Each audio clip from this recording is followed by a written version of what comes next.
చాలామంది ధనవంతులవ్వాలని అనుకుంటూ ఉంటారు. ఎంత కష్టపడినా సరే ఆర్థిక ఇబ్బందులతో బాధపడుతూ ఉంటారు. శనివారం రోజున ఇలా చేసినట్లయితే శనీశ్వరుని ఆశీస్సులు పొందవచ్చు. శనీశ్వరుని అనుగ్రహం కలుగుతుంది. శని దేవుడిని న్యాయానికి అధిపతిగా పరిగణిస్తారు. శని భగవానుడిని చూస్తే చాలామంది భయపడతారు. శనిదేవుడు ఎవరు చేసిన కర్మని బట్టి వాళ్లకి ఫలితాలు ఇస్తూ ఉంటాడు. ప్రతి ఒక్కరికి ఒక్కో సమయంలో ఏది కూడా జరగదు. ఏది ముట్టుకున్నా ఒక్కొక్కసారి ఆగిపోతూ ఉంటుంది.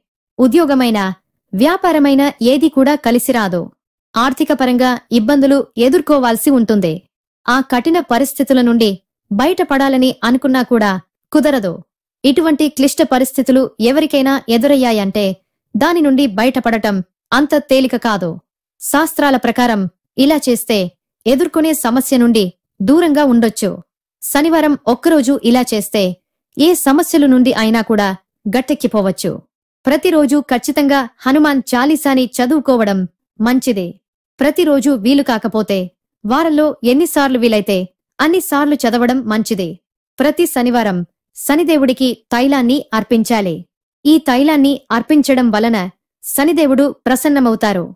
పైగా అనుకున్న కోరికలు కూడా నెరవేరుతాయి. సమస్యల నుండి గట్టెక్కొచ్చు. ఇబ్బందులు అన్నిటికీ దూరంగా ఉండవచ్చు. ఏ సమస్య నుండైనా గట్టెక్కి సంతోషంగా జీవించడానికి అవుతుంది. కాబట్టి శనివారం నాడు ఇలా పాటించినట్లయితే కోరికలు నెరవేరుతాయి. ఎంతటి కష్టం నుండి అయినా సరే త్వరగా బయటపడడానికి అవుతుంది. ఏ బాధ లేకుండా ఉండవచ్చు.